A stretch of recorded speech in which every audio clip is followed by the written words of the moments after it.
Kisah bermula dari sebuah rumah, tepatnya di Gang Takong, Sidang Karsa, RT 03 RW 08, Kelurahan Sukamaju Baru, Kecamatan Tapos, Kota Depok.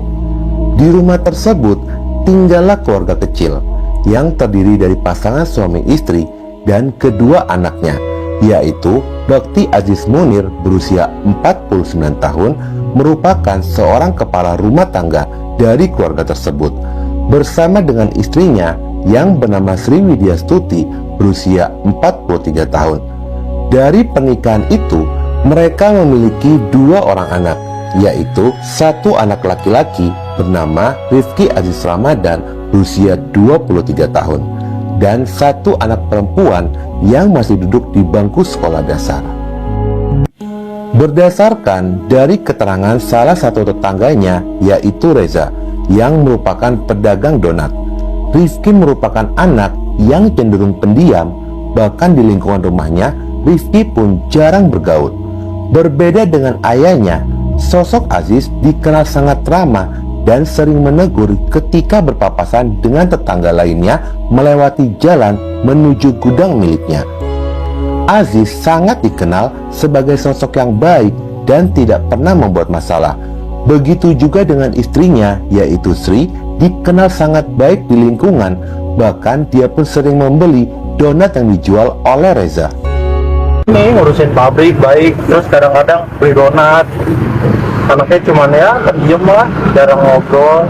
Anaknya, kalau ibu korbannya sendiri, ibunya baik banget, bapak juga baik. Aziz bekerja dengan membuka usaha limbah kardus yang dia kelola sendiri. Dengan kegigihannya, dia pun berhasil memiliki 3 tempat gudang besar yang berada di Jalan Bakti Abri, Sukamaju Baru, Tapos.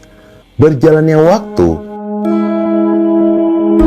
Aziz pun merasa sudah saatnya anak pertamanya, yaitu Rifki, turut serta membantu usaha keluarga. Melihat usia Rifki yang sudah dewasa dan sudah menjadi seorang mahasiswa Universitas Gunadarma Depok semester 5. Setelah mendapatkan ajakan dari ayahnya, akhirnya Rifki pun turut serta dalam membantu usaha keluarga dan berharap Rifki bisa menjadi penerus usaha tersebut. Rifki diajarkan bagaimana caranya untuk mengelola bisnis tersebut, termasuk cara memasok, menjual, dan lain sebagainya. Di dalam perusahaan, Rifki pun dipercaya untuk mengelola keuangan perusahaan.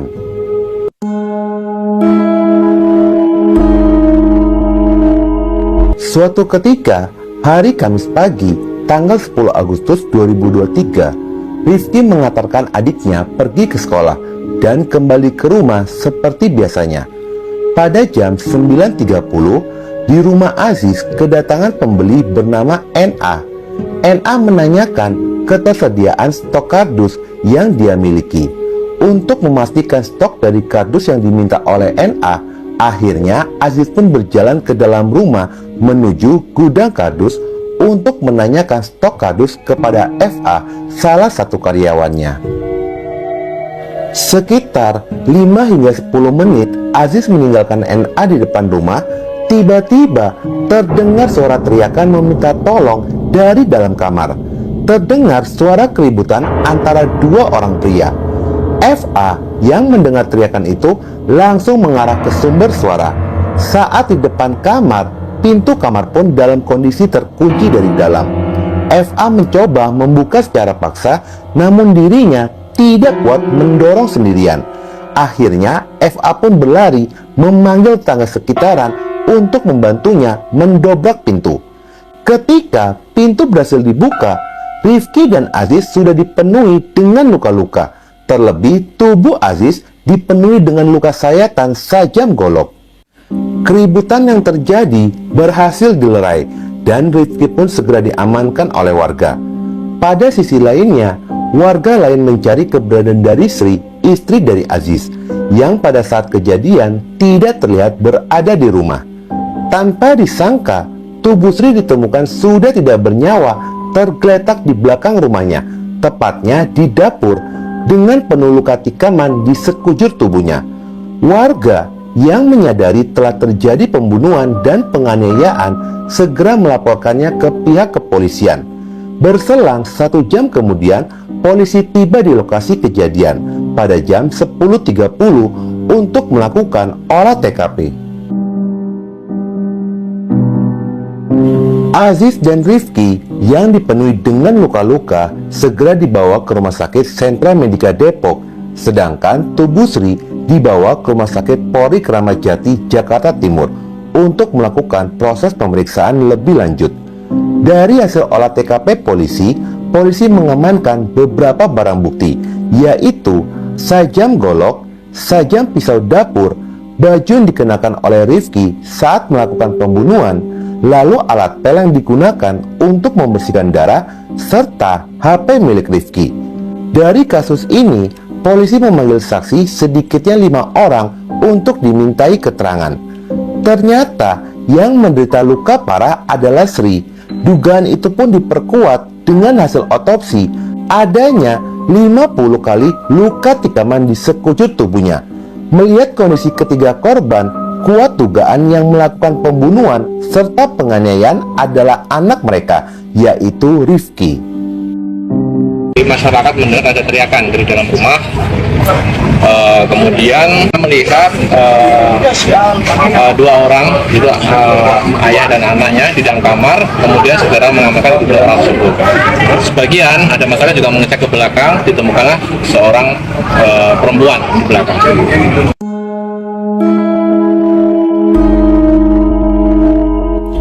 Rifki dan Aziz belum bisa dimintai keterangan lebih lanjut lantaran sedang menjalani perawatan di rumah sakit. Setelah mendapatkan perawatan, kondisi Rifki dinyatakan stabil oleh dokter dan sanggup mengikuti proses pemeriksaan.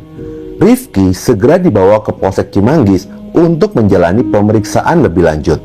Setelah melalui proses interogasi, Rifki pun mengakui atas perbuatan yang baru saja dia lakukan, yaitu membunuh ibunya, lalu menjadi target berikutnya adalah ayahnya.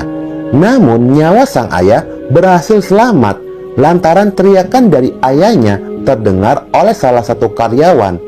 Rifki mengaku kesal kepada kedua orang tuanya lantaran sering dimarahi dan juga sering membuatnya sakit hati. Saya menaruh sakit hati yang mendalam, saya menaruh kebencian.